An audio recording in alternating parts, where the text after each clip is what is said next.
Ladies and gentlemen, Derek Lambert. I'm your host, the host of MythVision podcast. Today, I have Dr. James D. Tabor, living legend, Bible scholar, joining us today to discuss the Dead Sea Scrolls and Jesus again. But we're going to cover a topic in a unique way that we didn't before, hoping to get people to support the work of what Dr. Tabor is doing by signing up for the course and joining the Zoom conversations, becoming a student. And welcome back again, Dr. Tabor. Good to be with you. So we've got a good one today. We're going to keep going on the teacher. And in the previous one, we talked about his career, kind of like the life and times of the teacher. What little tidbits can we gather together from the Dead Sea Scrolls? So today we're going to delve into something very controversial, suffering messiahs. Before we get into this, because once you're on a roll, Dr. Tabor, I try not to even interject. You're welcome to interrupt me, but I don't like doing that because you've got your preliminaries. So what you're saying is more valuable than what I have to think. I don't know. And that's how I view it. But I do want to say up front that I recently was interviewed talking about Enoch, and I mentioned this on our discussion earlier on the phone. And the more I look into this first century BCE versions of Judaism, the more I see, and call me crazy, but the more I see elements of Jesus and Paul's types of ideas. And I'm thinking, wow, I mean, I can't definitively say what Jesus really did historically, but if we're granting what we're reading in some elements of what the Gospels portray him as and how Paul is depicting his world, I see this as like the ancestral idea being passed down to them. So if we want to understand Jesus better, I think it's good to understand the teacher of righteousness and these versions of Judaisms that are like proto versions of Christianity, what eventually becomes Christianity. So I just want to say I value your work for that. And you're not trying to, Jesus is the teacher of righteousness, or go all the way. He is exactly as seen, just like them. You're being very nuanced and careful in how you categorize these things. And so I think that's something we should be respectable in looking at. Right. And, we often say in the scholarly world, Judaisms, to just make the point to the general audience that often think, what was Judaism like in the time of Jesus, or 100 years before the time of Jesus, or 200 years during the time of the Maccabees? And we have texts and sources on that. Some of them are in what people call the Apocrypha, like the Maccabees text, Wisdom of Solomon, Ben Sirach. Some of those texts are even in a Catholic Bible. And then we've got a whole thick collection of texts that we call pseudepigrapha, which is really horrible name. It means false writings.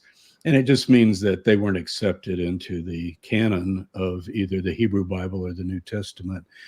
But we've got quite a few things even before the Dead Sea Scrolls. But the Dead Sea Scrolls are truly the mother lode. We would be, as Paul or somebody once said in the New Testament, we would be of all men most miserable if we didn't have the Dead Sea Scrolls, because it fills in for us a movement, a messianic movement in the Holy Land that rises about 100 years before the time of Jesus and flourishes. And we've got the library of this group, not the complete library, it's fragmented, but just to have any of it, and even complete scrolls. And We're going to talk about one today that we think goes back to the teacher himself. So some scholars have called this Enochian Judaism, from the book of Enoch, particularly.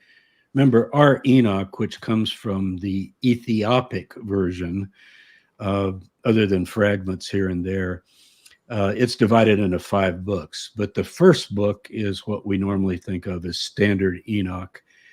And that first book actually does give us kind of a matrix, a lot of concern about the heavens and the layers of heaven and how the cosmos operates as you move up and down, the underworld and what's going on there. And that cultural world, that religious world, that conceptual world of the period, we have tremendous light shed upon it, new light in terms of the Dead Sea Scrolls, because they're living within that. They talk constantly about Belial. That's their way of referring to Satan or the devil. And not in the old Hebrew view of just somebody that opposes God, or, a counsel for the prosecution in a court case like Job.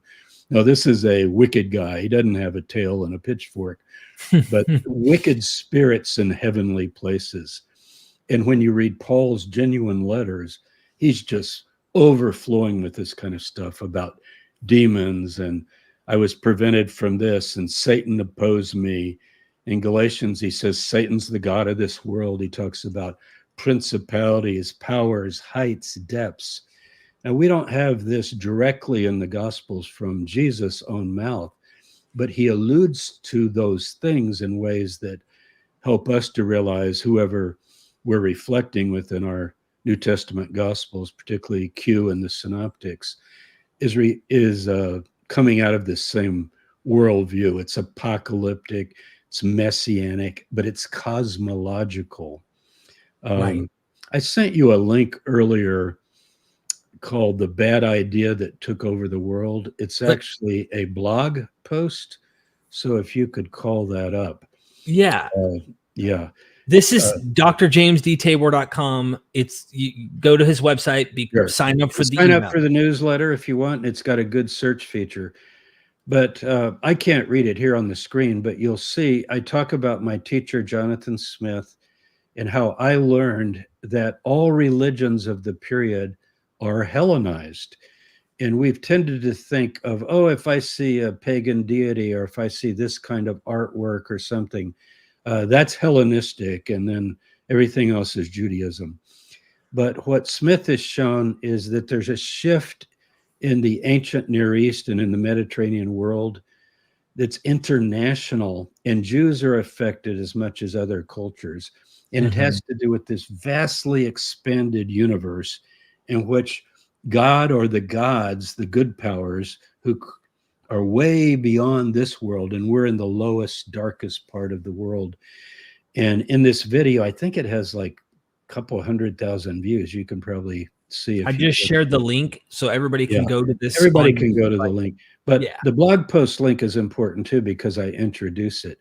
That's what I do mention in the first line. You can probably see it talking about dualistic forms of Enochian. So by Enochian, we just mean the kind of matrix, the cosmological assumptions about what is the universe and how is it set up and what is our place within it. And it merges into forms of Gnosticism. In Gnosticism, you're mainly asking, who am I and what am I and how did I get here and so forth. So anyway, I just want to mention that link. But then we got the course. Yeah. The course. Yeah. I just want to mention up front, sign up for the course. I pinned that comment, and become a student. Join live with Dr. Tabor in these Zoom conference calls that are coming up. He's doing them with students for both the Mark and Dead Sea Scroll. We're really mainly focused on Jesus and the Dead Sea Scrolls now, but I just want to encourage people. One thing I do want to comment, if I may, James, too, is just bringing up again, I mentioned this on our call. Go ahead.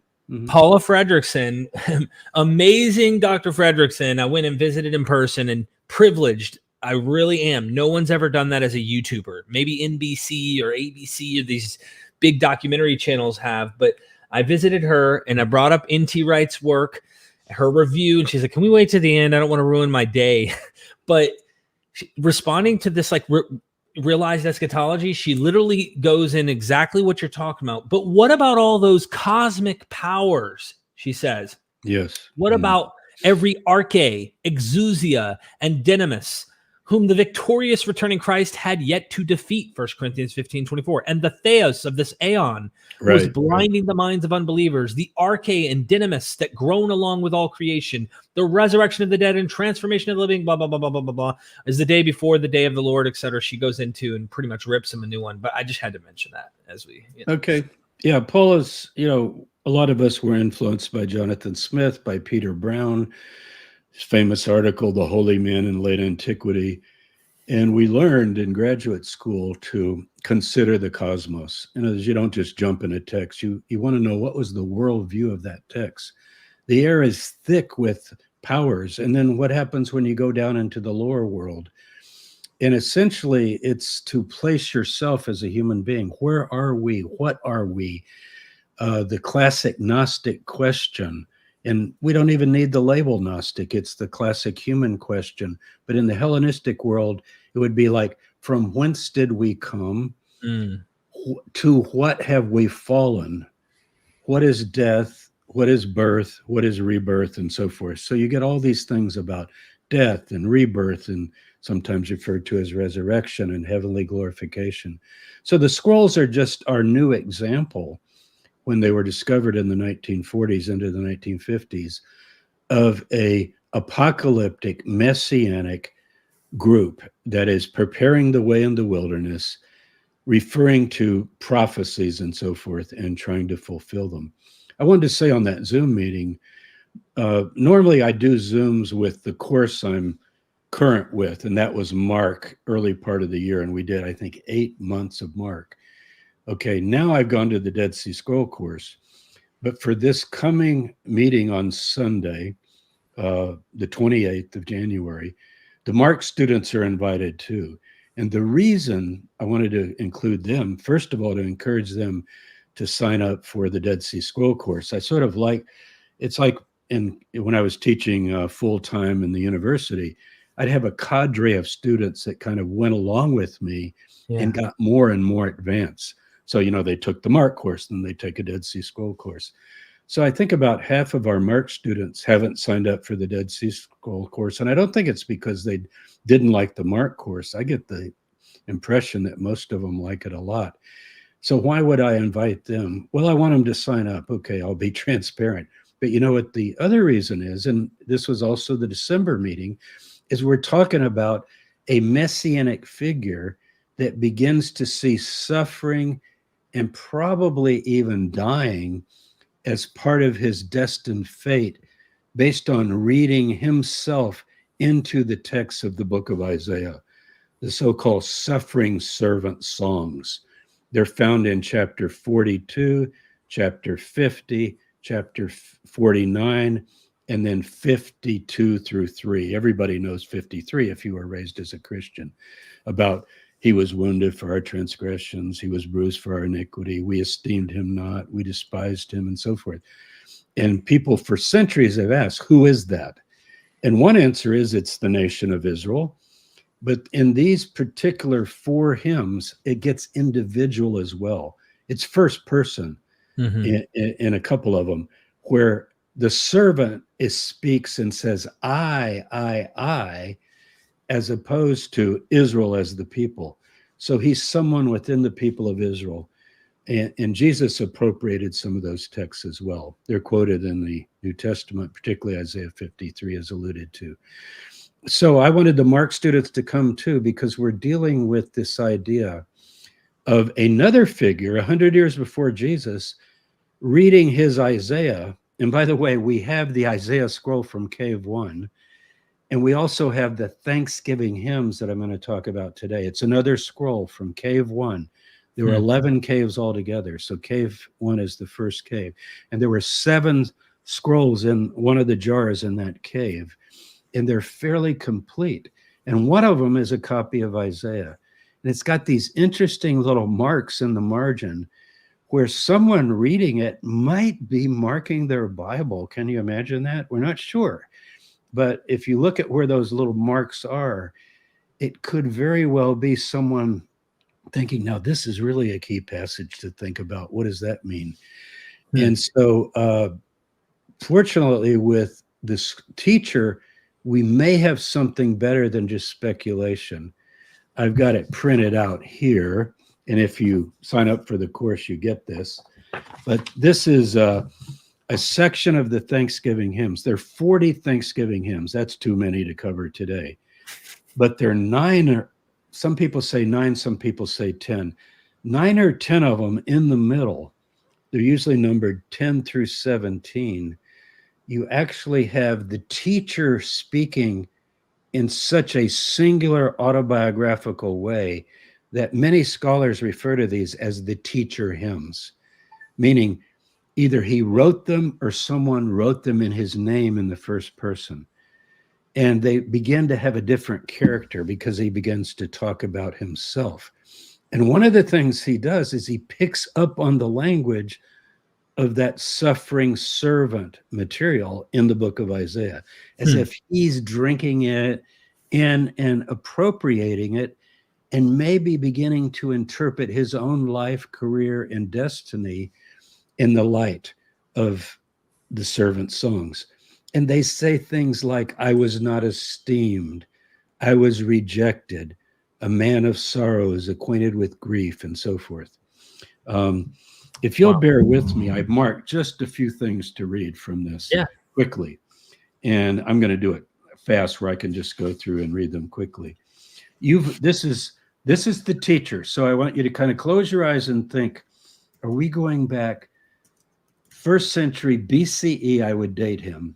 Maybe the first 3 quarters or, the first quarter of the 1st century BC. This is live, but I can edit that later. And I want you to imagine a person reading these texts and then appropriating the language and thinking, this is me. He says, you as God, you've appointed me an object of shame and derision to the faithless, but truth and understanding to the upright. The wicked have stormed against me, but you've appointed me as an ensign to the chosen. You see how he thinks that he's special. He's been appointed in a very special way. You've made my face to shine with your eternal glory. He then talks about somebody delivering a male child through the pangs of Sheol and from the womb of a pregnant one, a wonderful counselor with his strength. That's a messianic title from Isaiah 9. Remember, wonderful counselor. He apparently thinks he's that counselor. You've redeemed my soul from the pit, from Sheol and Abaddon. You've raised me up to an eternal height that I might walk on a limitless plain. I'm going to read just a few more here. I want you to get the language. I seek you, and as an enduring dawning, as perfect light, you've revealed yourself to me. So any pious person could say some of that, but it begins to get more and more specific. Listen to this. It's right out of Isaiah. Neither did they esteem me when you displayed your might through me. Instead, they drove me from my land. He's in exile, like a bird from the nest. All my friends and acquaintances have been driven away from me. They esteem me as a ruined vessel. He's talking about being rejected. They esteem me not, though you display your might through me. Let's see. Through me, notice, you've illuminated the face of many. That reference to the many is also from Isaiah 53. You've strengthened them uncountable times. Listen to this. You've given me understanding of the mysteries of your wonder in your wondrous counsel. He talks about his suffering. You've not abandoned me to the pit. I read that. Just a few more. You've concealed me from humankind and hidden me until the time. So he, the fullness of time, he thinks that he's been sent. Even those who share my bread have lifted up their heel against me. Does that remind you of anything? Right. His own, and he talks about my own counsel and so forth. But I'm going to skip ahead because there's just so many here. You've appointed me as a holy counsel to the weary. You've taught me your covenant. My tongue is one of your disciples. Now, people can go back and hear the other live we did earlier this week, I think, or was it last week? It was last week, I believe. Yeah, I think it was Friday, I think. And I gave you his whole career where he talks about being rejected, being cast out of Jerusalem, going into exile. We think out by the Dead Sea. But he then begins to talk about how from the womb you've known me, you've set me apart. From the womb you've known me, Isaiah 49. Call me from the womb. The Apostle Paul quotes that too. But toward the end, here's what we get. This is in a fragment of the Thanksgiving hymns. It's in K4. He says, "There's none comparable to me in glory. I'm a mighty throne in the congregation of angels I have sat upon. There's no one comparable to me in glory. No one shall be exalted beside me. None shall come against me. For I dwell on high in the heavens, and there's no one no one else, and I'm reckoned with the angels, and my abode is in the holy congregation." That is the most, I would say, out of all the things you said so far, Yeah. that was like Jesus 1.0. I mean, that was like, I Yeah, we am the assume he one. might have said that. Yeah, and this is why I want the Gospel of Mark students to get into this and dive into it if they haven't taken the Dead Sea Scroll class, and you can come to the Zoom this Sunday, whether you've taken it or not, because I want us to talk about the kind of consciousness, the self-consciousness of somebody who begins to think, I'm the one, I'm the final revelator. And remember, what this one is supposed to do is gather all of Israel to him to bring about the redemption and so forth. And so he's really an amazing figure. I'm going to pause a second and be sure. I keep getting little beeps. I don't hear it, but if I may comment on that and just point out, it makes me, there's several things that come to mind, but one is how we have models of cognitive dissonance explanation for like, well, what happened is Jesus didn't know he was going to die. He dies. And then after the fact, the followers found a way to insert him into the scriptures. And if this hymn is from the teacher of righteousness himself, and there is a tradition which somehow gets passed along and finds influence among Jews, especially by the time of Jesus, here is this other messianic claimant who's identifying like the teacher of righteousness with these ideas, which to me is less ad hoc. It makes more sense. This guy knew what he was doing as he was bucking against the system. Albert Schweitzer once said, he fought against the will of time, and it came back and crushed him. This happens to be what looks like happening to the teacher of righteousness under almost similar but different circumstances.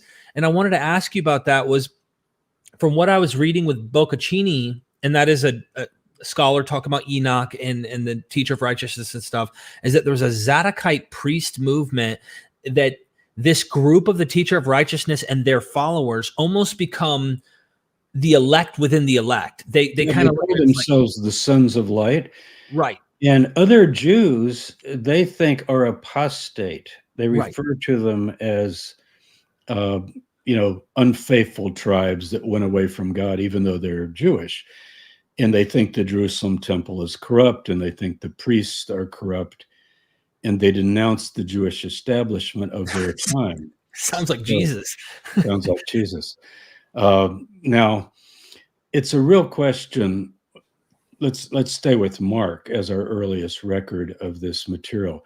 Jesus in chapter 8 starts breaking the surprising, shocking news to the disciples that just knocks them over.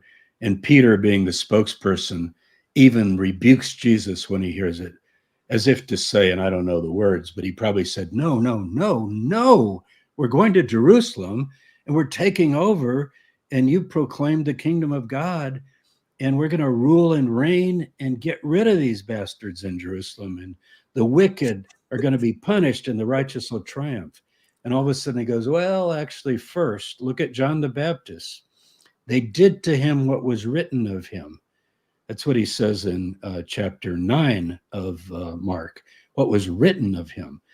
So now that could be Mark, the author of Mark, after the fact, as you said, creating a Jesus who's filled with the concepts of a suffering servant, who's not esteemed, rejected, despised, and cast out, and even perhaps killed. We'll get to that because we're not sure if he was killed. But no, even if he comes to the gates of Sheol, which he talks about, I read, you brought me to the pit of Sheol, and then he comes back up. There's a fine line between today you'll be with me in paradise, that's Luke's version of the cross, remember, and he breathed his last. If the next second you're redeemed have you kind of been raised from the pit? You see the idea? So people say, yeah, but Jesus died and he was forsaken by God. And then 3 days later, they saw him and all that. Well, that's the Christian narrative, of course, in the Gospel of Mark. A bunch of us are convinced, I say a bunch of us, quite a few scholars are convinced that resurrection is apotheosis, meaning there was a faith that Jesus was exalted to the heavens, just like this guy. No one is like him. He's sitting at a throne among the Elohim, exalted at the top. That's pretty extraordinary. But it wouldn't be a body going around in Jerusalem for 50 days after, as the book of Acts has it, or the book of Luke. It would be more Mark's view of a transfigured entity. That's what Mark 9 is about, where they see him in glory, Moses, Elijah. It's like a vision of the kingdom of God, a proleptic realization of the kingdom. So they're into the glory. Oh, are they? They're all ready to go down and take over the buildings. Look, master, at these beautiful buildings and palaces. We're all going to be there. And remember, they're fighting the whole time on the way to Jerusalem. Who's going to be first? Who's going to be on the right and left hand? And Jesus in Mark keeps saying, wait.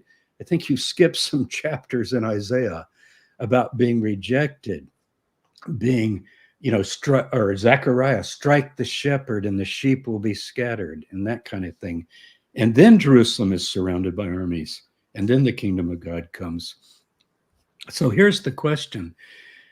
Did Mark, or the followers of Jesus, after he's dead, complete surprise, where they were sure he would not even be crucified, but if he's going to be crucified, he's suddenly going to call the legions of angels and crush his enemies with earthquakes and so forth, all kinds of glory, and then take over the world, kick the Romans out, set up the kingdom of God, offer eternal life to his followers and so forth. So is that the way it was? Or did he begin in his own life to begin to think about, I don't know, maybe the path is first suffering and then glory. And that's how Mark puts it. And that's the big stumbling block of Mark. Like, when is the kingdom coming? How is the kingdom coming? And Jesus and Mark keep saying, well, first you get a little seed, and then you get a leaf, and then you get kind of a full plant, and finally a huge tree, as if I'm planting a seed, but it's not going to just spring up tomorrow. It has to kind of germinate and grow and achieve its time. In its time, it will come. So if we have an example in the Dead Sea Scrolls of this teacher, and I've just read you for some of the teacher hymns, he seems to have that idea, or I grant this, his followers might have put it in his mouth. Right. We got to be fair. Yeah. However, when you read it, this is like we don't have Jesus' diary, right? This is like the guy's diary. Exactly. I mean, it literally looks like his own meditations in a very personal way. Like he says things like, my father and mother abandoned me, but you, O Lord, took me up. Well, we don't know like anything autobiographically about his parents or something. We do know, according to Josephus, that people would give their children over to the ones he calls the Essenes that we sometimes identify with the Dead Sea Scroll group. He might have been talking about something like that as a child, where his parents said, I want you to be going to this very, very high spiritual headquarters, of our movement. So we're going to give you over as a young child, and you can translate abandon, not in a real harsh way, like, get out of here, kid, we don't even want you, but more like, gave me over to, let me be raised by your people, but you lifted me up. So I want the students to actually read the scrolls. It's so great. Everybody's heard of the scrolls. Everybody talks about them. If people have heard of them, they say, oh, isn't it great? We have the scrolls. But what about reading them? And in the course, we look at translations, of course, of the core scrolls.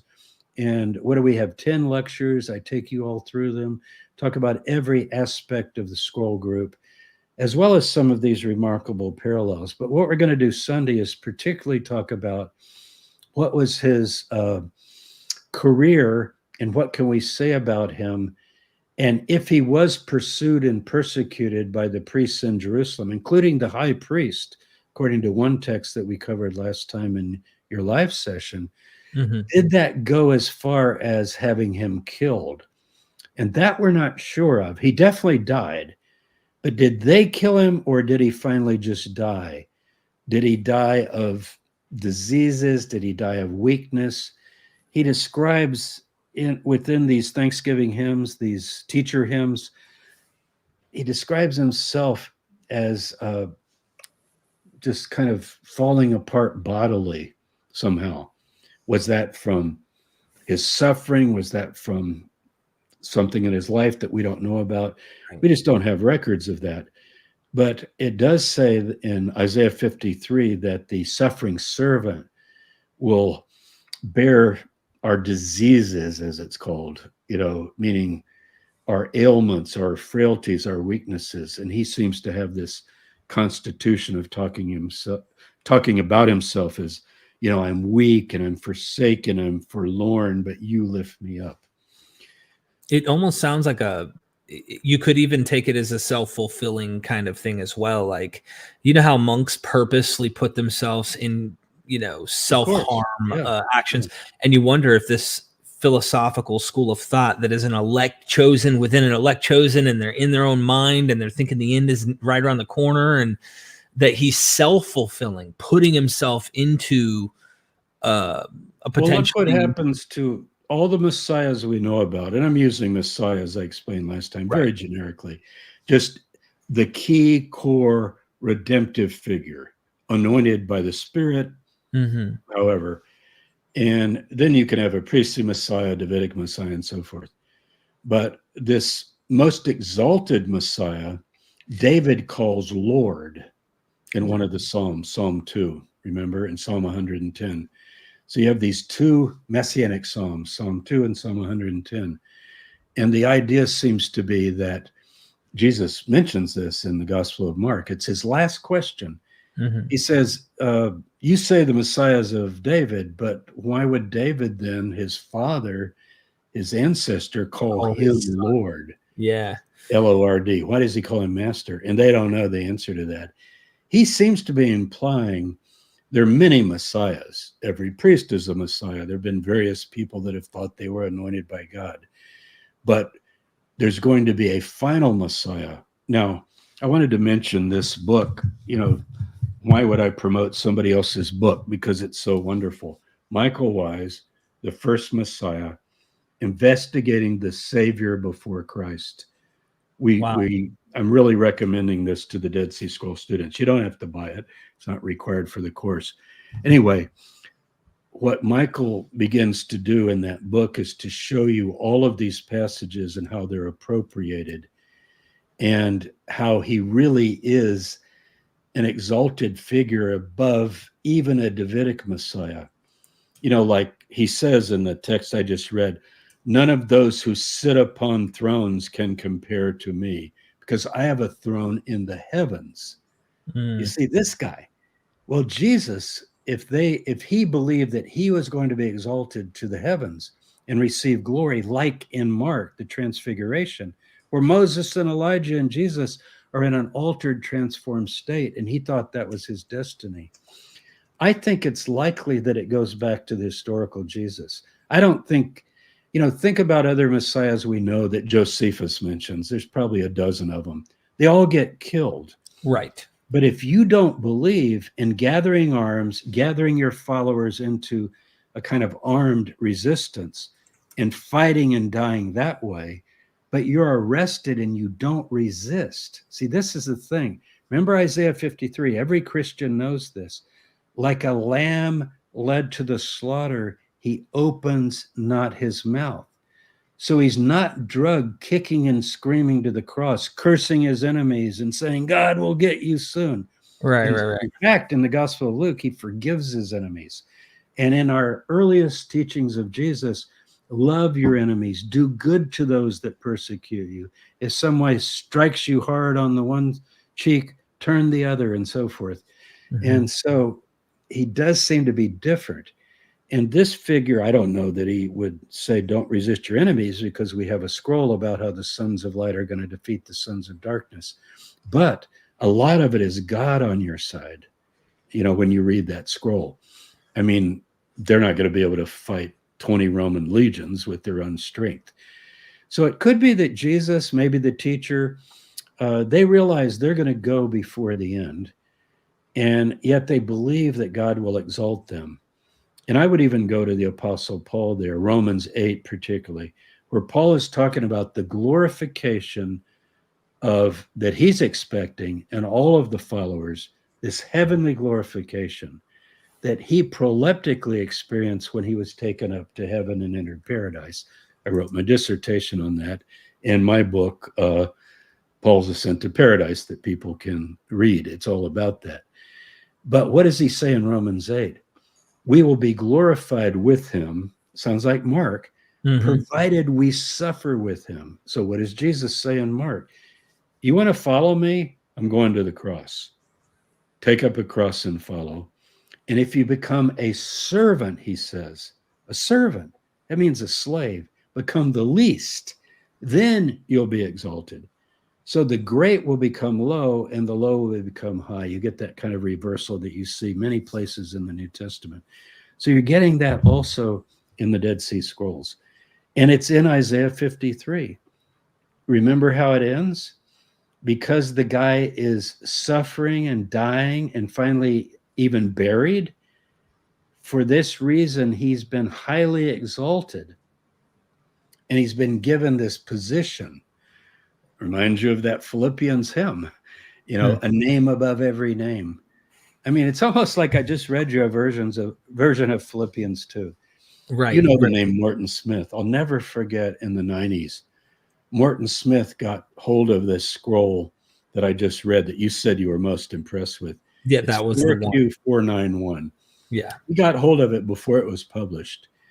And, oh, wow. He thought, finally, my whole thesis that I've worked on in terms of Jesus, he called it the magician, but what he means is the cosmic one with the cosmic power to work his way through the heavens, has been vindicated, because we actually have a text of a guy now before Jesus who said, this is what I'm all about. Right. And so he gave a paper, I remember, at the Society of Biblical Literature and the American Academy of Religion. And you know what he said? He got up. I'll never forget it. This is Morton Smith, if you know his name. Here's his personality. He slams his fist on the podium like this. Hear that? Oh, yeah. Cock-a-doodle-doo, I told you. And then he holds up a copy of the text that he'd gotten from the person who was translating it. And he said, this is the teacher. And he's been exalted to a throne in heaven. Now, when that scroll finally was released, the photographs, Michael Wise and I grabbed it, 4Q 491, and we published it. And it has this whole idea about a glorified Messiah, the Messiah who rules heaven and earth, you see. And that was actually another scroll than the one Morton Smith quoted, but we began to deal with those exaltation hymns. And we published it in a scholarly journal as well as a popular journal, Biblical Archaeology Review. So pretty fabulous stuff.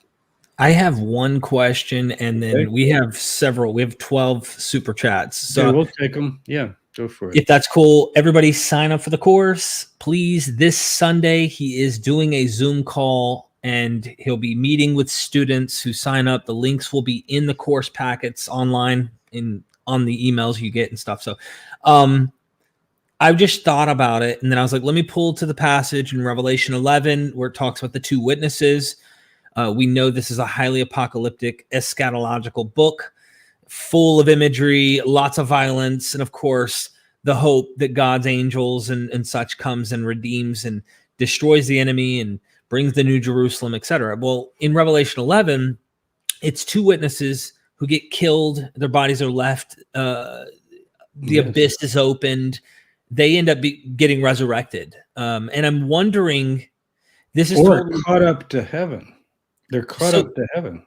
Okay, so this is what I wanted your thoughts about, because there's this constant two Messiah motif that you've harped on, and I wonder if you personally interpret this Revelation 11 thing through the lens of something on the two Messiah. Is this John the Baptist and Jesus? Is this Elijah and Elisha showing up on Mount Transfiguration? What do you think is going on in Revelation 11? Yeah, Revelation 11 owes a lot to the Dead Sea Scrolls, and not just Revelation 11, but lots of the language in Revelation. And if you know Josephine Massenberg Ford, now deceased, I taught with her at Notre Dame. You know, I started my career at the University of Notre Dame. Josephine was a colleague, and she published the initial volume of the Book of Revelation in the Anchor Bible series. And she was a specialist also in the Dead Sea Scrolls. And even though that has now been superseded with another volume that is more generic and useful, I still like Josephine's volume. And if you can get it, might be out of print, I'm not sure. It was the first version of the Anchor Bible Revelation, because she gives all these parallels with the Dead Sea Scrolls that you wouldn't believe. Just the kind of language based upon the Hebrew and the Greek and so forth, and what sort of concepts are being carried.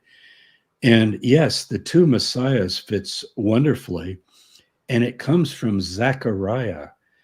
In Zechariah, you have my two anointed ones who stand before the Lord of the whole earth. But the Lord of the whole earth is not Adonai, Jehovah, or Yahweh. It's Adon. It's the idea of this pyramid. There's the Lord of the whole earth, Adon. That's Psalm 110, Psalm 2, remember? Yep. Why does David call him Lord? Sit at my right hand. Sit at my right hand until I make your enemies a stool for your feet. See? So that's the Adon, but he has two Messiahs. So however you put it together, and it might have changed in terms of history. You know, was it John the Baptist, priestly, Jesus Davidic? Or was it Jesus as the Adon, the Lord, and his two Messiahs? Remember in Mark, again, Mark chapter 10, two of the disciples come up, James and John, and go, Lord, Adon, you know, you're the Lord of the earth. You're the one God has chosen. Could that be a Messiah who's anointed of the Spirit? Isaiah 61. The Lord has anointed me. So here you've got the Lord Yahweh anointing me, the Adon of the earth, who then has two Messiahs, Zechariah chapter 3 and 4, and also in Zechariah 6. So you get a priestly and a Davidic, but maybe even a third figure. If you say the heavens and the earth will obey his Messiah, is that a king ruling on the throne of David on earth? Or is that this idea of somebody being exalted to the heavens? I tend to think that the whole movement of early Christianity is moving towards, there you go, is advancing, or in the direction of, I'll use other words, of this heavenly exaltation for everybody. Right. You who have followed me will sit on thrones judging the 12 tribes of Israel. Okay, that could be on earth as it is in heaven. But then in the book of Revelation, you ask about the book of Revelation, toward the end, you have the new Jerusalem coming down out of heaven onto the earth. And the gates are the names of the tribes and the 12 apostles. Right. And they're ruling on earth, but it's in some transformed, almost we would say eternal kind of new creation of earth. Right. Without a Revelation sun. is saturated with this stuff. Right. And the Gospel of Mark doesn't have all of that, of course. But notice those are anointed ones, and they die. So we don't have to go hunting for dying messiahs. You've also got in chapter 12 of Zechariah a very interesting verse that's difficult to translate. Literally in Hebrew, it says, they will look to me, God speaking, to me, concerning the one or about the one that they pierced, and mourn for him as one mourns for an only child. And then it talks about the tribes of Levi and the tribes of David will both mourn. Very messianic again. Mm-hmm. Mm-hmm. Now, obviously, Christians picked up on that. Remember, Book of Revelation, every eye will see him, including those who pierced him. They think, oh, that'll fulfill when Jesus comes in the clouds of heaven and so forth. So all these groups, think of these texts as kind of floating around. They're kind of categories and candidates and possibilities. And then different figures are trying to figure it all out. They think it's like a messianic mosaic that's going to fit together. And then click, look, all the pieces fit. This is it. Right, the problem is there are always missing pieces. We thought we had the whole thing. Each group thinks it has the whole thing. And then what they most expect to happen doesn't happen. That's not a cynical comment. It's sort of it's a historical comment. Right. It's a realistic comment. There's Jesus didn't return in the clouds of heaven and so forth, as he said. Now, all your preterists at that point, Dr. Tabor, how could you not know? How could you read it so literally like an ignorant person? Look at all the ways these things are applied symbolically. Of course. But look, as Paula Fredrickson said, I just quote her again. Oh, yeah, the archons are all defeated. Death is no more. There's no more disease. There's no more suffering. Every tear is wiped away. Doesn't seem like it. So I think if we read these things in the broader context, the people who are hoping and dreaming of this transformation are not talking about some symbolic internal thing that might happen to the people that believe it. They're talking about the world being transformed. Paul says, don't even get married. He says that don't even go into business. Don't worry whether you're slave or free. Don't sue real life issues. Right. Marriage, don't go and sue these business, people. Economic, social status, cultural status. And he says that's all passing away. It's the form of this world, the schema, it's called in Greek. The schema is passing away. So I believe that the Dead Sea Scroll group is also expecting that. And there are lots of texts that we cover in the course where they talk about what will happen when the sons of light rule. And they say, for example, that our days will be like the days of a tree, and we will live 1,000 generations. Well, 1,000 generations is a poetic way of saying eternal life, because you live from one generation to the next to the next. And 1,000 means forever. So I figured this is a perfect comment to kind of give my take on this in terms of how I appreciate this conversation with you, Dr. Tabor. Extra music, you're always here in the chat, always in the comment section. I really appreciate you being here. But like they said, this reminds me of Bible study days back when I was a theist, kind of depressing. Now, this is my little take here. I just had to address this one before we get to super chats, and that is, I remember watching this really, really fun Christine Hayes debate with a Talmudic rabbi. And the rabbi gets up and he says, you don't understand. You don't get it. You're wanting to ask the who, the what, the when, the where, the why, the how. You're not pragmatically reading this literature to follow and be an applicable person applying this to your life and living it. This text is meant to be lived out, not to be who, what, when, where, why. And I feel like, just cut in and cut like a champ. And she said, you get your religious experience, your experience in life through this applicable thing. And I'm not knocking it. But what gets me curious, what tickles me, she kind of emphasizes, is what was the rabbi doing in 654 saying this statement about this particular thing, and how did that impact the community, and where were they located in the world at the time, and why was that's what gets me my experience. Well, so you put that comment up again, reminds you of Bible study, kind of depressing. What you have to do as a historian of religions, I think, as much as you can, if I'm reading any text, what if I'm reading the Mithras liturgy about ascending to heaven? Right. I'm not going to sit here and pretend I'm doing it. But you want to read ancient texts with sympathetic participation, at least in the thoughts and ideas, you see. And yes, Bible study people do that. But the difference is you keep a distance in terms of that's not necessarily me. I'm interested in the history of ideas. In fact, I don't want it to be me because I don't want to impose my views on it.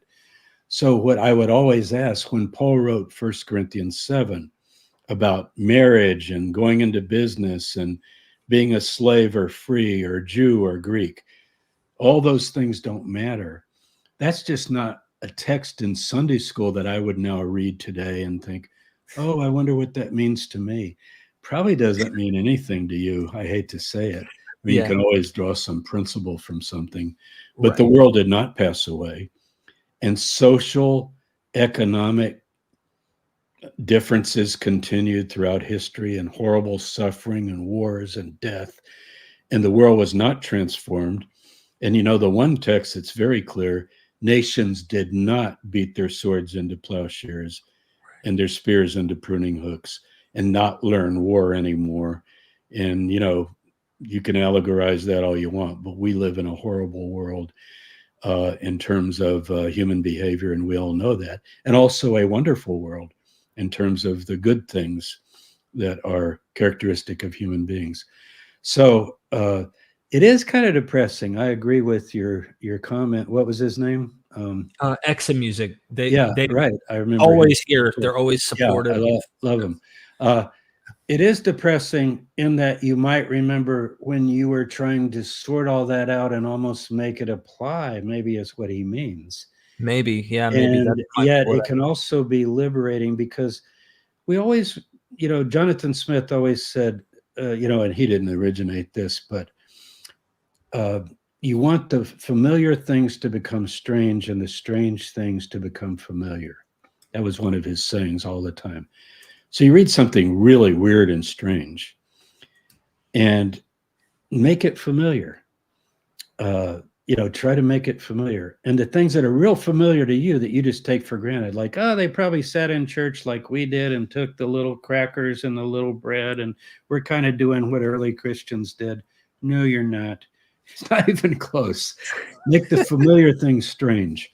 And that's some advice I always give my students to see yourselves as others see you, that wonderful poetic refrain, to try to back off and see things, to understand what it is to be in somebody's moccasins or in their skin, so to speak. That's kind of what historians do. We're not unaffected by these texts, believe me. Yeah. But we don't like to hear people kind of trotting over them as if they don't mean what they say. Right. And trying to harmonize them or make them all. I mean, if Mark is reflecting anything about the historical Jesus in terms of this suffering and so forth, I mean, the agony in the garden is hard to read. Not because I'm a pious Christian reading it, because I care about this good human being that was essentially defeated by evil forces that were greedy and rapacious and took him down. And, you know, there you go. It's one comment. I got to say this, Dennis McDonald, I talked to him earlier on the phone, and he 100% echoes what you're saying about Jesus as the historical guy who's fighting for the poor, who's fighting for the downtrodden, who's representing these people. And they killed him for calling out their hypocrisy and their nonsense. And he sees him as this kind of figure doing that. Now, I know there's a million people with a million ideas about who Jesus was, but this is an atheist scholar or a theo-skeptic, he likes to call himself, theo-skeptic, however you want to pronounce it. But he says, like, no, this guy was trying in his own context, in his own worldview, trying to make a better place, to represent good in this context. And that was really cool hearing him say that. So it echoes theists, non-theists are in agreement in terms of this is something that you might want to, you know, do. Stand up for the weak, stand up for the poor. In fact, my dad's used to give me a Bible, a Special Forces Bible. And when he would go down to South America, a lot of times they brought food to the poor. And they also dealt with a lot of criminal regimes that would, you know, attack and try to force labor these people to run cocaine, do all these things. Right. And in the prayer, the whole prayer was like, help us to defend the weak and the helpless and the things like that. And so it's kind of in that vein, but they had an apocalyptic slant in the New Testament. So sorry, I had to take that. That's right. Well, it's the spirit of the Hebrew prophets, particularly, think of Amos and Hosea and Micah and those ringing refrains that Jesus quotes. One of my favorite verses in the Gospels is when Jesus says, "Go learn what this means. I desire mercy, not sacrifice," talking about the temple versus the heart. And that's actually, people always ask, what's the secret in Mark? What's the secret in Mark? The secret in Mark is revealed in Mark chapter 12, when Jesus tells a guy, and I'm not going to reveal it, I'm going to tell you where it is. You can go find it. Jesus tells a guy, you know what? You're not far from the kingdom of God. And that's the only person commended for understanding in the entire book. What an amazing presentation you have in Mark. What about the apostles? They didn't have a clue. They wanted glory and power. They wanted to sit on the right and left hand. And that's the kind of message that you get in Mark. So if I sound like a preacher, it's because I'm trying to enter into that world and that perspective. And yeah, I could think about today, where are the places of oppression and injustice? Mm-hmm. And as we often say, speaking truth to power, where people could literally crush you. And Dr. Forum and audit your taxes to have you killed if you start speaking out too much about things that are very powerfully controlled by economic and political forces. Right. And we all know that. It's kind of frightening, right? Doc brings up that Jesus had an ethic for eschaton, not here and now. I think that is a misread. And what I would say is, I don't think me nor James disagree, but it was the here and now for them that I think is what leads him to that righteous indignation. And he's reading passages in Isaiah where the prophets are saying, how dare you not take care of the widow and take the money from these people, and you're abusing these people and stuff. So I think. So what is Doc saying? He's saying it's a misread. I think what I was suggesting, I may be reading into this, but. Well, the thing is, Schweitzer called his ethics interim ethics that would apply right as you're up against the end of the age. But you couldn't run the world with these ethics. But see, the world's passing. In other words, if you tell, who cares if you're a slave for the next 5,000, 10,000 years? Let's just have a lot of slaves. Rich, poor, no problem. Who cares? Let the rich get richer and the poor get poorer, you see. But in the interim period, you're supposed to begin modeling the kingdom of God. So what did people do? They sold their land. They gave up their houses. This is in Mark. And Peter says, I think it's Peter says, Lord, we've left everything. We just picked up and sold things, and we're putting all our funds into the work. What are we going to have? And he said, well, in this age, you're going to have, and he starts naming all these things collectively that they're going to have. And in the age to come, eternal life, which Mark does believe in. So yeah, I agree. And I think we agree with Doc. I think maybe I didn't emphasize the eschaton. Now let's jump to supers, because we got 17 we'll go through as quickly as possible. Yeah, David Andrews, yay. Thank you for becoming a member. JC says, can you tell us anything about the iconography of the temple pillar capitals around the Levant, specifically the representations of the Vesica Pisces? I can't. I just don't know. You don't know about it. I'd love to study it. I do know that in the Holy Land, in the land of Israel, ancient Israel, Judea, Samaria, and so forth, the pillars of synagogues are heart-shaped. Now, that's not the capitals necessarily, but the capitals do seem to be a place where you would display various narratives of some type. It's the place to be highly symbolic. But I just haven't delved into that architecture. And it could be that JC has and knows something. Yeah. JC, I have to admit, JC, you do have some interesting questions, which we'll get you to. always have people that really dig into these things, Sumerian and Babylonian stuff and Egyptian stuff and Greco-Roman stuff. And I'm just a kind of a poor textual guy, although I've tried to understand. I think I'm more of a history of ideas guy, even though I've spent 30 years also doing archaeology on the ground, material evidence. But my approach is primarily to see how it might shed light on the textual evidence. In fact, Derek, I'm doing a series now called Jesus Archaeology. And I realize that's like a crazy title. What do you mean? The idea would be, I want to focus on the historical Jesus. Right. What do the texts tell us, and what does the material evidence tell us? And there I mean sites, artifacts, even landscape archaeology. What's it like to walk from Jerusalem to Jericho, right? So I open up Luke, and Jesus tells a story about a man walked from Jerusalem to Jericho, right? And what is he, walking down or up? Well, you've been on the bus, If you're going down, you're going to the lowest spot on earth. If you're going up, now, that's just an illustration to help you understand the text. But if you combine all of that material together, I still finally come down to, I would say I'm a history of ideas person. I'm very interested in the history of ideas. And that's why that shift that took place in the Hellenistic period interests me so much, because finally death becomes birth and birth becomes death. As Empedocles said, I wept when I saw this dreadful place. He's talking about his birth. Why do babies cry when they're born? Because they see the dark world in which they're delivered. Right? That's an interesting quote. And then death is when you're going to go back home again, if you're one of the elect.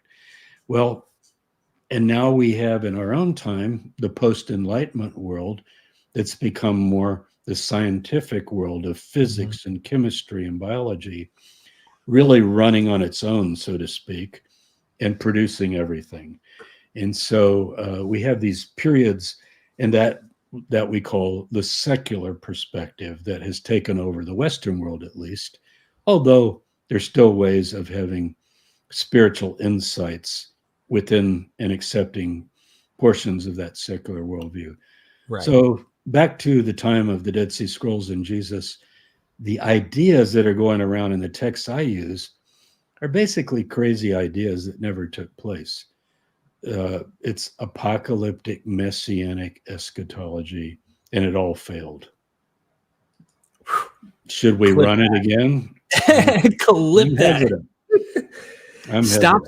Stop scamming, man. Thank you for the super chat. Interconnectivity can be one day after Joseph Wilson's talk on Buddhist parallels, and that was a live stream we did. I found the book of Enoch says Noah arose and spoke at birth like Buddha.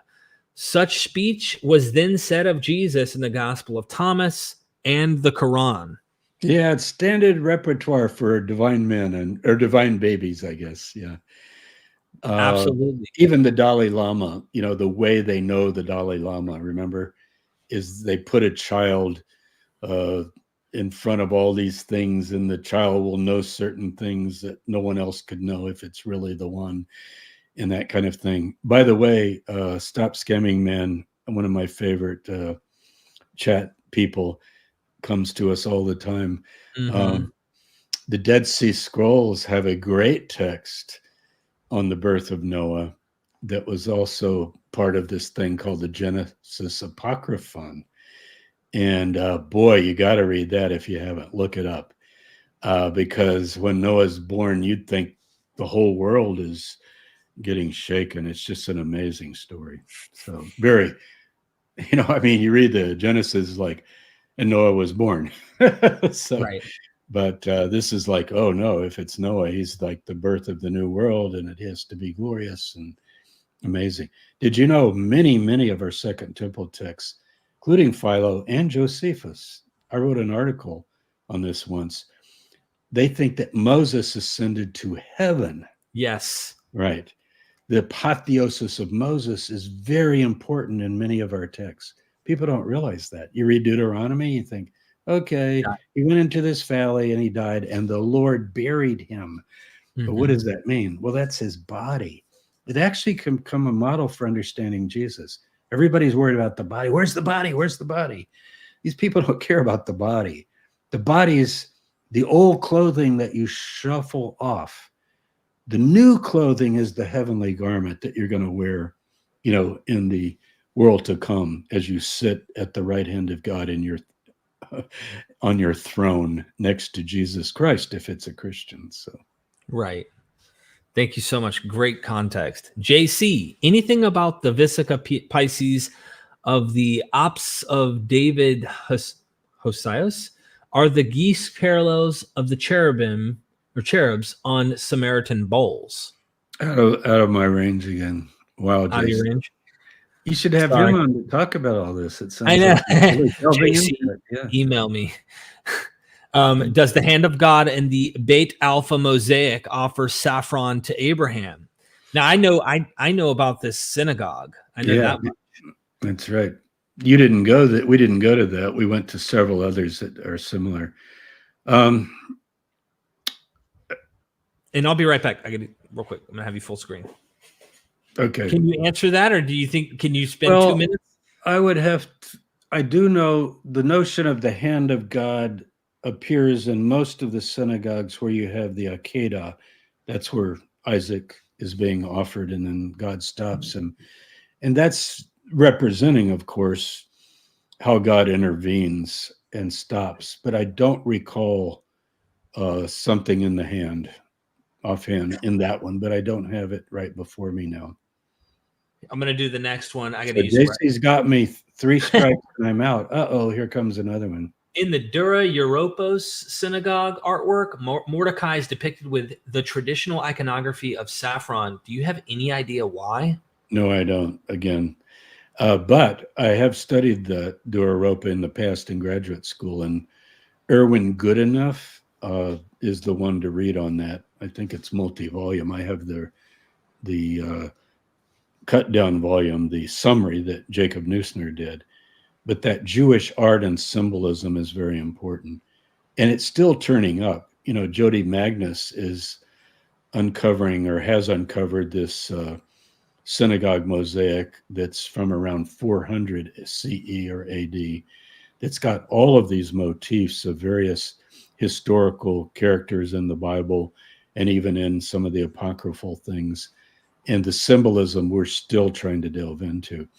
I would say this, though, JC, if you're working towards anything that would have to do with any kind of mystical ascent or being an initiate into mysteries, everyone who works on Dura Europa stuff agrees that that's what it is. It's not just decorative art. It's what we call performative art. And I think that's the case with the synagogue floors. You go to the synagogue floors, you see these zodiacs, you see all the symbols. Did they just kind of walk on the floors and think, oh, isn't that nice? We have such a beautiful floor in this synagogue representing the cosmos. Or they may be reenacting something. The Morton Smiths of our world would say, no, they're walking around in circles, maybe stopping at this one or that one according to the seasons, thinking that the vibrations of the universe are upon them at certain times of the year. So all of that is there. It's not just artwork, like decorative art. And ossuaries are another question. There's a lot of symbolism on ossuaries. What we don't know there is how much of it did you get from the ossuary shop? Like you need an ossuary and you go in and you see all the examples of the patterns, like you're picking on a coffin. And you go like, oh, I really like that one with the wheels and the 2 circles and the wings. I think I'll take that one. Or was it your expression of your faith as it became stylized? But I'm glad to see that somebody's digging into that. It's just something I haven't looked at in years. Salama 510, thank you for the super chat and being a member. When Jesus cleanses the temple, what would you say the driving motive is? The driving motive, Essene type motive, Jewish nationalism. Christians often think it's anti-Judaism, but this seems to miss the diverse motives or groups. It's certainly not anti-Judaism. It's not even anti-temple. It comes from Jeremiah chapter 6, and you need to go there first. And that's the scripture that Jesus quotes in Mark, at least. It is written, my house will be a house of prayer for all peoples, but you have made it a lair, I'm translating it like a wolf's den, of shredders. In other words, a den of ferocious animals that rip apart animals and splash blood everywhere. And that's also the Jeremiah passage. He quotes it as well. I mean, Jesus quotes Jeremiah. Now, if God's house is to be a house of prayer for all people, and you've made it a den of thieves, he's combining Isaiah 56 and Jeremiah 6. And Jeremiah says, you shed innocent blood in this place. And I actually think it's an Ebionite perspective. Not sure if the Dead Sea Scroll group totally shared it, or if, remember, they're not necessarily monolithic, because we do have the temple scroll. But we do know there's a whole wing of the Jamesian followers of Jesus, following the brother of Jesus. And they absolutely are against animal sacrifices. And in the Gospel of the Hebrews, Gospel of the Ebionites, we did a show on this. You have these amazing texts that if you do not stop sacrificing, this is Jesus, the wrath of God will not depart from you, and so forth. And so I think it's very possible that the objection is to animal sacrifices, especially the way they're being carried out, and not just the commerce in the temple. You know, usually it's seen as the commerce, like they're just making money, ripping people off, which they're certainly doing. But also the whole panoply of this bloodletting with these animals, that's really true religion, which the prophets rail against, of course. I'll tell you something really interesting. If you go to the book of Kings, which you would think would be very, very, full of sacrifice and offerings, it's Solomon, all these offerings, he offers, thousands of bulls and so forth. But look at Solomon's prayer, just his prayer. I think it's 1 Kings, maybe 6 or so, early on. His prayer, all it talks about is everyone will come here and turn towards God, and the stranger from afar will come and turn towards God. And that's what Jeremiah is referring to, and that's what Isaiah 56 is referring to. And I think that's what Jesus is referring to. So it'd be this idea of Isaiah 11. I'll quote it for you. In that day, they will neither hurt nor slaughter on all my holy mountain, for the earth will be full of the knowledge of the Lord as the waters cover the sea. That's Isaiah 11. You know what I just quoted? That's what the Messiah is supposed to do. No more slaughter in the holy mountain. Right out of Isaiah 11. So I think it's very clear that he's against the sacrifices. Now, people would say, yeah, he's not against them. He just thinks they should be done differently. Well, I quoted Isaiah 11. They will neither hurt nor destroy. They'll hurt and destroy, but they'll do it in a really cool way. I get it. Okay, JC says, I'm a vegetarian, so right. Thoughts on the apotheosis of Symmachus from a temple of the saffron crocus? JC's got to come in and talk about saffron, because I just haven't worked on it. But I'm glad he's getting these ideas out. Yeah. This will be enshrined in your super chats forever. Right. Festering boils. Do you think the Dead Sea Scroll community helped initiate? Let me just add to that, though. When people do, you did mention apotheosis, which I know a little about. When people do ascend, whenever they undergo mystical initiations, there are things involved. You don't just sit in your chair, sit on the floor in a lotus position, and just think yourself into these states of ascent and of transcending the world. That does develop in some cultures. This stuff is magical. You might have to have some crow feathers that you bring at the dead of midnight, and the blood of some animal splashed, and certain kinds of other plants and so forth, maybe even taking some substances, believe it or not, sleep deprivation and other kinds of things. So my book, Paul's Ascent to Paradise, surveys most of the major texts, and it's very clear that ascent to paradise, which Paul talks about, was an initiatory process that you have to be learned into. Even if it involves chanting and certain kinds of prayers, you got to get the words right. It could be very, very dangerous because you've got to call the names of all the gods and you've got to defeat them with the power of your knowledge and so forth. Sounds like someone's tripping on something there. Festering boils. Do you think the Dead Sea Scroll community helped initiate the burning of the temple since they thought it had to be destroyed at that time, and since they had ties to Zadok priests within the temple? As I recall, we need to get Steve Mason to tell us, or just read it in Josephus. I think the fire started accidentally, and the Romans would have never wanted to destroy it. So I can't remember now. Doesn't Josephus blame it on the Romans and certain kinds of wind gusts and so forth? There's no real reason to destroy that temple. What you want to do is save the temple. It's absolutely gorgeous. It's worth the equivalent of like billions and billions of dollars today. Some say one of the most beautiful buildings in the world. And then turn it into a temple of Zeus. That's what you want to do, or Jupiter in this case. So that's certainly what, a Roman general would do, not to destroy it. Herod's palace, was destroyed also, but towers were left, and that had to do with the walls because it's right on the walls. But so whether anybody wanted to really burn it down, I think they were more interested in reforming it.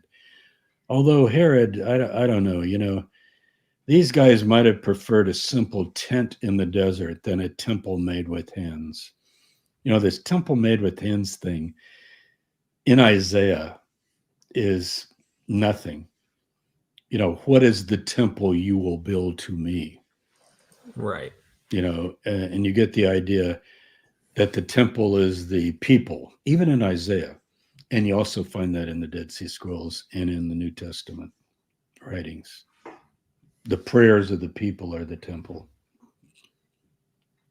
Thank you.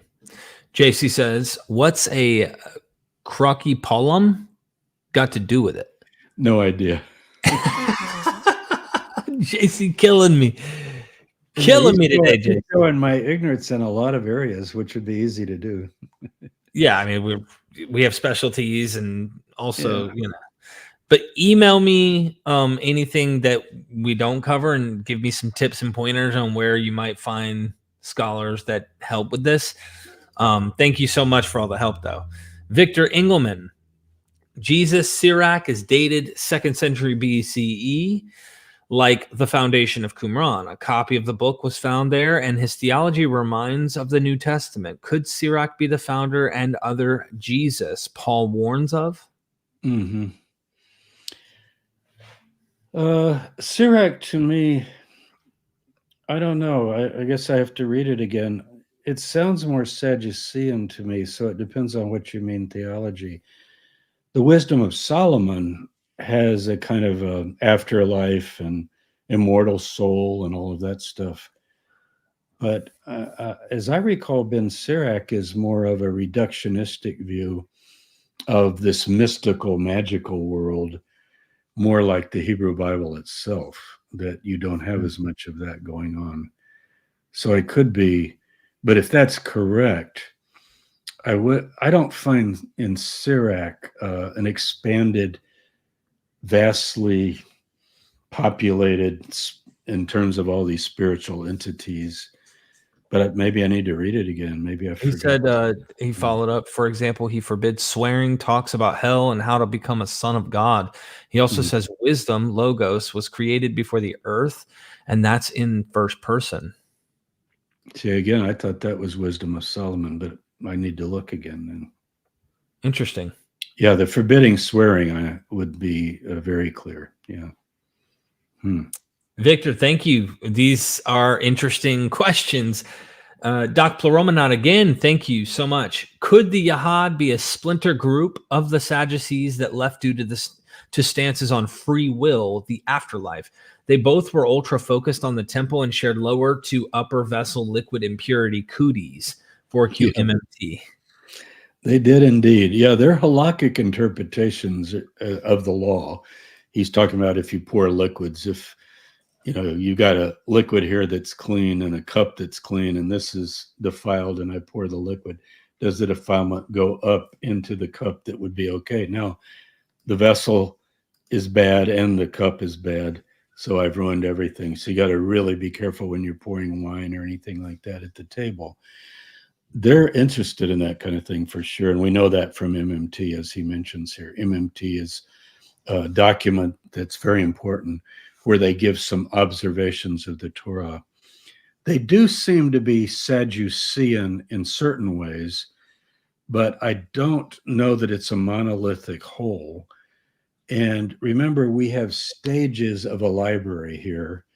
So you got the temple scroll that seems to be very interested in rebuilding the temple and doing the sacrifices.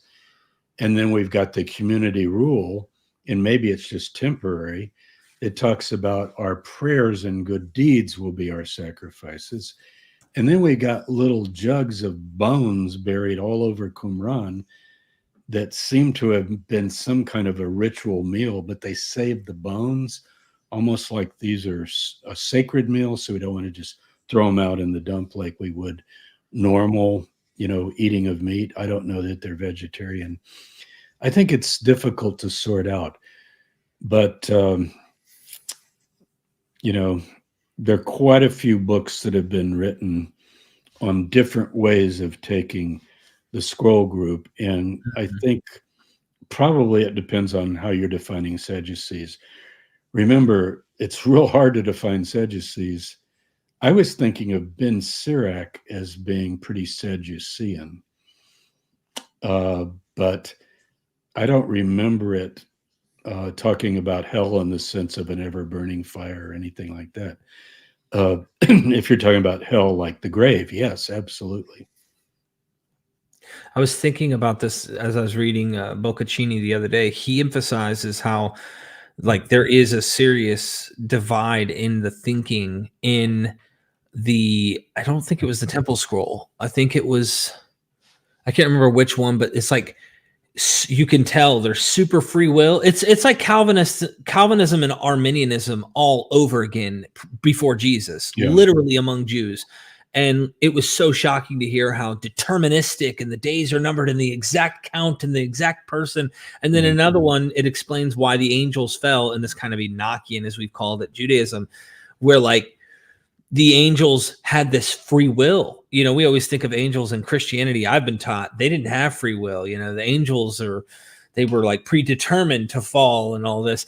But no, they freely chose and wandered after these women. And then so a lot of us are looking at the scrolls as a library of materials.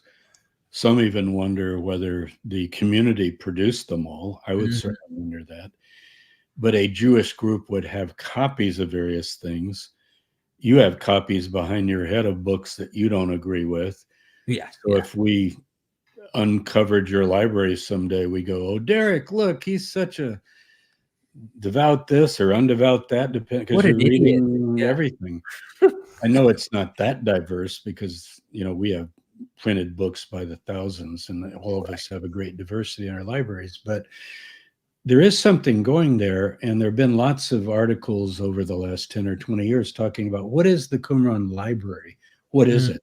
Some think it could even have come from Jerusalem.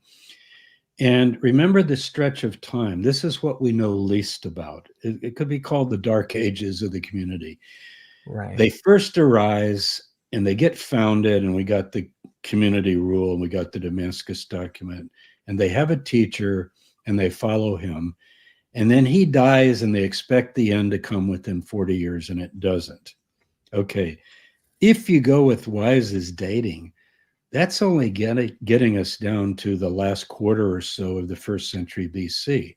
Now we've got to go for the rest of that century, all the way up to probably 70 at least, when the Romans come down and destroy Jericho and Qumran and Masada. That's a long period of time. That's another 100 years right there to develop, to be disappointed, to believe things, to not believe things, gather more materials, have new recruits, a new generation could arise. And by the 3rd and 4th generation, you'd have people that wouldn't even know the teacher, but they might be remembering Jesus of Nazareth and John the Baptizer as more their teachers and leaders, who picked up the baton, you might say, of the movement. Mm-hmm. So it depends, I always try to describe it with those generic terms you've heard me use 100 times. Preparing the way in the wilderness, apocalyptic, messianic, eschatological, the end is near, the final days of wrath. We're in the end times. We're right on the cusp of the changing of the world, the kingdom of God arriving, and so forth. But as you push that down the pike, it's going to cause all kinds of recalculations. Yeah. So we get their library as it was maybe hidden in caves before the Romans got down there around the year 70 after destroying Jerusalem. Well, how could I possibly imagine what it was like in 50 BCE? The library, the books, even the Selma, daily life, and so forth. We just don't know. There's so many possibilities. Thank you.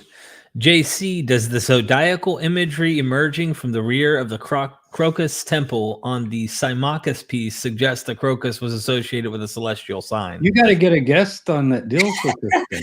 I think all of these, by the way, were super chatted well before we even finished our discussion. So no, they're not, as far as I know. Now, zodiacs and cosmic things absolutely come up in the Dead Sea Scrolls. Their calendar, their idea of the zodiac, their idea of the signs of the heaven, that's all part of their faith. And they do want to be lined up with the right calendar in order for the presence of God to work, you might say, or to be operative in their own midst. Right. And they believe that angels are walking amidst them in their assemblies and so forth. But to answer specifically this particular temple, I'm not knowledgeable of that. Yes, sir. Dope Lunchbox. Yo, I'm a big fan of both of you. The Jesus Dynasty is fantastic. Thanks for making me feel smarter. Tabor's voice is like butter on pancakes. Well, at least he used a vegetarian image. Not like Lori. ham and cheese on Swiss. I was going to say, does Lori feel like your voice is butter on pancakes? I don't know. Right? She thinks I talk too slow. So I said, well, you should play it on a bigger speed. All you got to hit is one button on YouTube and I can talk like that. Exactly. Thank you, Dope. Appreciate that. Derek Cruz says, fascinating show today. Thank you. Thank you. Great. Thanks. Salama 510. I think John Dominic Crossan, and I'm interpreting those initials because those are sacred. I love the code, JDC. JDC said an apocalyptic preacher talking about 2,000 years later would be ignored quickly. Crowds would not be interested and no followers. I haven't heard him say that, but I would think the various people that Josephus mentions, they do get followers that number in the thousands. They're usually militant and want to overthrow Rome, and they always get defeated pretty handily. But when Judas, son of Hezekiah, rose up, the Romans sent down 3 legions. Mm-hmm. And this comment seems to picture it almost like a guy in Times Square carrying some sign, the end is near, the end is near. And then people are walking by busy with their coffee and their newspapers at lunch and not even, look at that crazy. Oh, he's always here. Don't worry. That is not the idea I get. The thing is, the time is right, according to the book of Daniel, and you can't underestimate that. Here's what Josephus says in book 6 of the Jewish War. what most of all led my people to revolt was an oracle in our sacred books that about this time God would send the Messiah, the world Redeemer, the Savior, calculating the 70 weeks prophecy. We know this group is into that. So I would want to hear the context, because Crossan and I agree and disagree on some things, but I'm a great admirer of his. And I think it was an apocalyptic heyday from the Maccabees up through Bar Kokhba. And then it did kind of die out because it's all failed. And there's no temple, there's hardly even a Jerusalem. And once Hadrian rebuilds Jerusalem as Aelia Capitolina to Jupiter, and it's basically a pagan city until after the time of Constantine, who's apocalyptic anymore? What are you going to do? Right. That is when you'd get your guy walking down the street not being listened to by anybody. Well, the way I was reading this, and is he saying later then? The way I read this was like, he's saying, like, if a preacher came and said, ladies and gentlemen, in 2,000 years from now, the end is coming. Come follow my message and join my movement. Because in thousands of years from now, that's how I was reading it differently. Sorry. Okay. No, you're fine. What I said is also true. Okay. An apocalyptic preacher talking about 2,000 years later would be ignored. Okay. I got it. Now I got it. Sorry about that. No, absolutely fine. True. Yeah, I think that's a common sense. The idea that we're going to save the prophecies, and then I let everybody know, I get them all excited. That's what he's saying. And I go, I need to tell you something about the timing, though. You're not going to live to see it. Your children aren't, your grandchildren, your great-grandchildren. In fact, it's not going to come for thousands of years. But I think you should believe it and really get engaged in what we're doing here, because the end is, quote, near. Yes. Sorry, I misinterpreted that, but I gave another alternative that I assume Crossan would agree with me on. Yeah, that it was an apocalyptic heyday. Now, where Crossan shines, see what he's trying to say, and it's like I agree with him, and I agree with Paula Fredrickson and Bart Ehrman and Dale Allison, kind of at the same time, not on the same issue, right? But I think Jesus was an apocalyptic preacher of the imminent arrival of the new age. Right. But I do think there was a difference that Crossan centers on, that his message had the seeds of dismantling the powers. Okay. And the reason is it could cut against the cultural, social, political powers of the time, you see? Whether it's rich or poor, whether it's ethnic and cultural and racial, Jew, Gentile, different religions. And he therefore sees it as this enduring message that at its core does not need to just be discarded just because the apocalyptic predictions didn't come true. I'm pretty sure Dom would say Jesus and all his followers thought the end of the age was near. Doesn't he say that, Derek? I think so. Yeah, I think he does. Yeah, absolutely. Yeah. And that's probably the point he was making in that question. But he thinks if I took the message of, say, Judas the Galilean, or even Judas, son of Hezekiah, either one of them, actually, I think I misspoke. Judas the Galilean is when Varus sends down 3 legions to stop him. So it was somewhat powerful. Judas Hezekiah is earlier. He's in the, I think he would be, now I'm getting mixed up again. Judas the Galilean is, you got to get your Judases. Judas Galilean is 6 CE. That's the reign of Archelaus. Okay. Hezekiah, I was right. Judas, son of Hezekiah, or Ezekias, he's called. He raises troops and tries to overthrow Rome, and then they come down and kill him and crucify 2,000 people. So the revolt is put down. Now, nobody came around and said, yeah, but he also taught this cool stuff about women could sit at the feet of the rabbi and should also be learning. like Jesus and Luke with Mary and Martha, Mm-hmm. or some of these other things, like, oh, the poor widow, she gave more than everybody else. He taught that too. So Dom is picking up on those transforming stories of Jesus that would endure past apocalyptic disappointment. And therefore he would, when he says he's a Christian, as you know, he's not talking about any of the miraculous things that people believe about resurrection, divinity, virgin birth, anything like that. He's saying he believes that this man, Jesus of Nazareth, put forth a message that is transforming the world and can transform the world even down into our own time. And I think he would say, and it's actually the only message that can transform the world. Yeah, he says stuff like because essentially all the other messages are just grab, greed, power, glory, who's on top, right? Until we could build a society that would in some ways echo what Jesus tried to create. We had rich setting next to poor, this ethnic group next to the other ethnic group, and a kind of an egalitarian understanding, even of men and women. That was pretty advanced. And you would have to go to some of the Greek philosophers to find, that kind of utopian view of the culture. Right. And a Cynic Stoic preacher in that sense. Thank you. JC, is a griffin a cherub? What chalice do they flank? Don't know.